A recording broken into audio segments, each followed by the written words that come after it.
my first recording session, I was like 17 and a half, and I did a recording with Gene Chandler.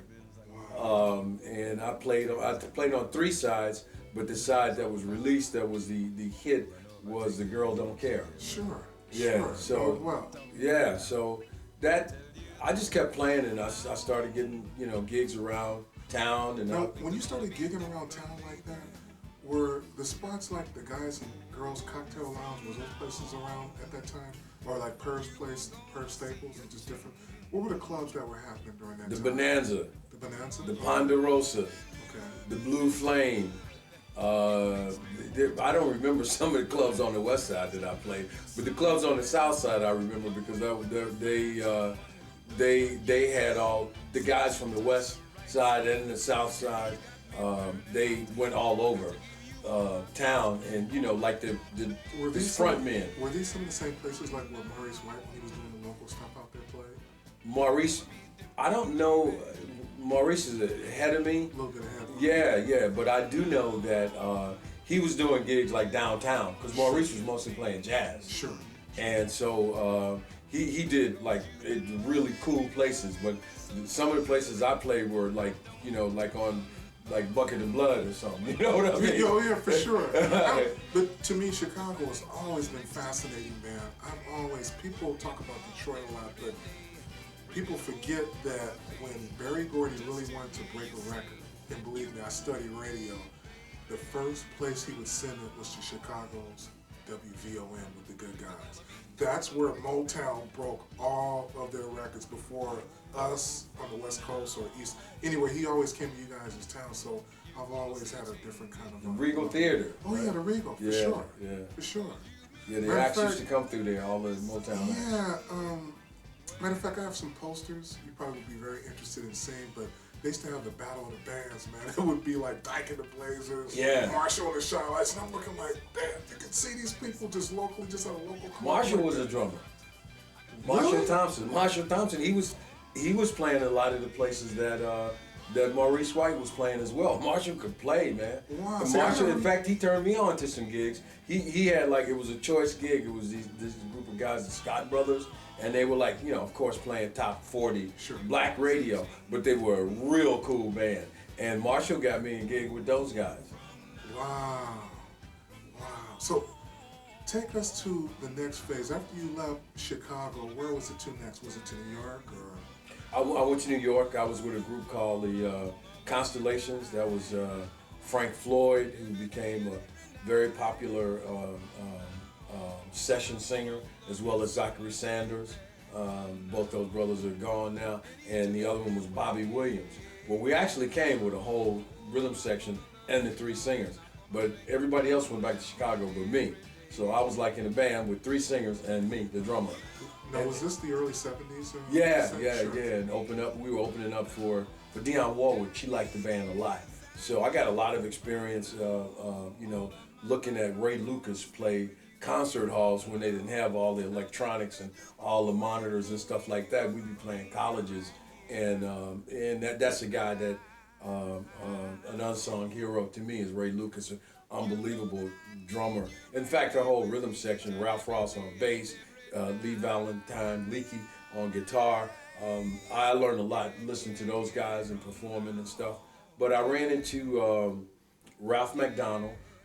Ralph McDonald, you guys, is one of the greatest percussion players that has ever lived.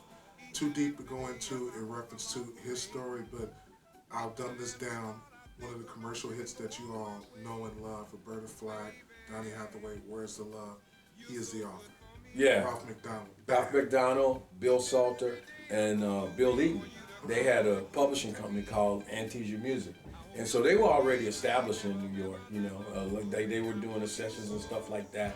And I guess because of our connection with Dionne Warwick and just trying to get in, we met them.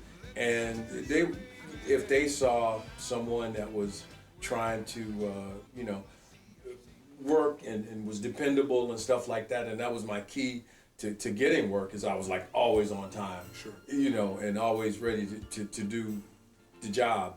And so they took a liking to me, and they turned me on to Ashford and Simpson and various other artists. I mean, Robin Kenyatta, I started doing sessions at Atlantic and stuff like that as well. And it was because of those guys. Now, where would you guys actually record? Was any of the places like Bell Sound Studios or Electric Ladyland or any of the places in there? Where would you guys hit at?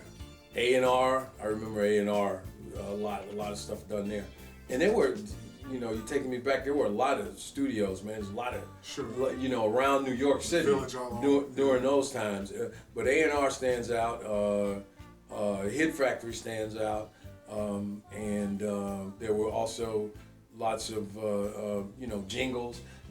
I played on the first black commercial to go national for McDonald's. Bill Eaton was the conductor, and that opened up a lot of doors. It was a McDonald's commercial. Zachary Sanders sang lead on it, and believe me, in the 70s, it was the first time one would go national. That's big, man, because when you say that about McDonald's, would you believe this? Charles Stepney, who was a Chicago boy, you know, it's funny that it's all connected through Chicago. Mm-hmm. Actually, believe it or not, would you believe the Music for Reasons from That's the Way of the World was a McDonald's commercial that Charles Stepney put together that was rejected. Oh, wow. Yeah, so when you say that, it's just funny. Yeah. How it all lines up like we that. We all linked up. It's deep. But, and then, you know, eventually I joined a band called Duke Williams and the Extremes, which was actually a rock R&B type band, and they were based in Philadelphia.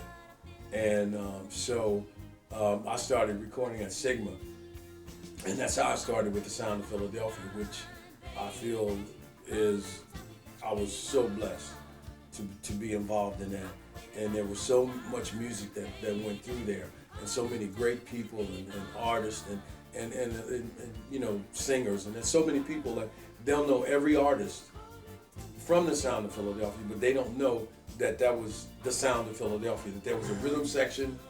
You know, for me, Bobby Eli, Ronnie Baker, Earl Young, man, I have studied these people from the moment that I was like a small, and Norman Harris. Oh my God.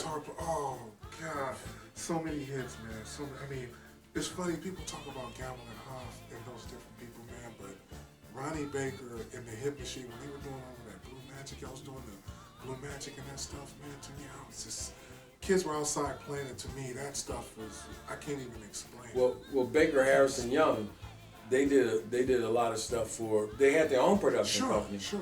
And I worked for them as well as WMOT, who actually had Blue Magic and Major Harris and stuff.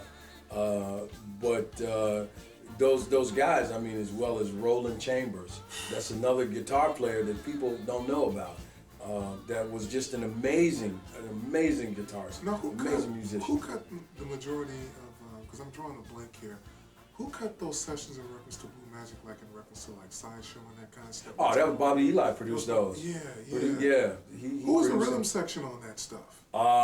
It would be, I was on some of it. Okay. Because I know What's Come Over Me, Look Me Up, all of that stuff was a part of sessions. And some of it was, what was it, Larry? There was a guy named... Larry Washington? No, Larry Washington. That's another unsung hero. Played congas. And man, when I listen to some of the stuff that I played with him, and I hear how he added so much to the track, and there's so many percussionists, so many conga players that people rave over, and don't nobody know about Biscuit, man. Larry Washington was amazing. But that was, you know, a lot of, like, the rhythm sections would be, I got to play with Michael Foreman, Sugar Bear, and Hamilton, yeah. bass, and Dennis Harris, Norman Harris, and those guys, or it'd be Young, Earl Young, Ronnie Baker, and stuff like that. Those guys, and those, man, it was so exciting in Philadelphia during those times. You go to Philadelphia International, which was at 309 Broad, and you see a board, and now when I think about that board, it would say coming in this week, the OJs, Lou Rawls, Hal Melvin and the Blue Notes, Teddy Pendergrass, and you know, like in the halls, man, up in PRR, people would be buzzing through there, and you knew everybody that was there, and there'd be writers up there, and then you'd go around to the studio and go to work, and you see that, and it didn't, now when I think about how blessed I was to be a part of that and what that meant, you know, I mean, then I was thinking, well, you know, well, the mortgage would be paid, and stuff like that. But the history and just to be one of the cats that was involved with that, I'm so happy about. Let's get to some entertainment. Let's kind of give you an idea. We can sit up and talk and not show any videos, but let's get to some Philadelphia music, and we'll be back because I have some questions I want to ask you about the Jacksons and just different stuff. And we'll be back in a few moments. Hey everybody, welcome back to Soul School. In case you may have just joined us, we're joined by a legendary drummer, MFSB, by way of Chicago, New York, and we've been to the Philadelphia years, and I'm so excited. I don't know what to do because for me, it's funny, I get on the air and I talk to you guys about this stuff every single week, and to me, when you have somebody here, there's one thing to explain it, but when you have somebody here that actually made the music, it adds a whole nother thing, and for me, I don't know whether to cry or whether to, I start thinking about my mother, you know, cooking and stuff, you know, when we were jamming or sending me to the store, you know, Googie, go get this 45 from the store, blah, blah, and it would always be like, I'll be around or whatever. And, you know, the 60s, we all know, Motown, but the 70s, you guys, basically, y'all dominated that whole thing, whether it was the Soul Train thing or whether it was the beginning of the disco craze or whatever it was. It pretty much went through Philly, man. It's just an unbelievable time.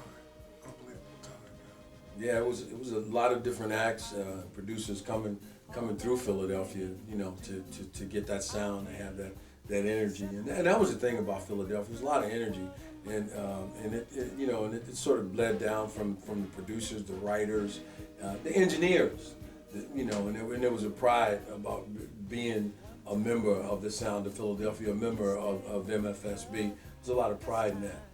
One thing I want to ask you before, because I don't want to keep jumping all over the place, but one thing I forgot to ask you in the last segment was, when you were in New York, because I know Gamble and them had Gamble Records, was that based out of New York or was that actually also in Philadelphia? It was the little black label that the Intruders, Cowboys, the Girls, and that stuff. Was that stuff being done out of New York or also was that in Philadelphia? I'm pretty sure it's in Philadelphia. Okay. That was in Philadelphia. In fact, there's a book about it. It's called The House on Fire. Sure. It's the rise and fall of Philly soul, and that gives you a lot of that history, and that's more personal than you know, about Gamble and Huff and Tom Bell as well. He was amazing. Master, absolute master. Tom Bell? Oh yeah. Crazy. Master. Absolutely master. Crazy. I love Tom Bell. I'll tell you a little thing about Tom Bell.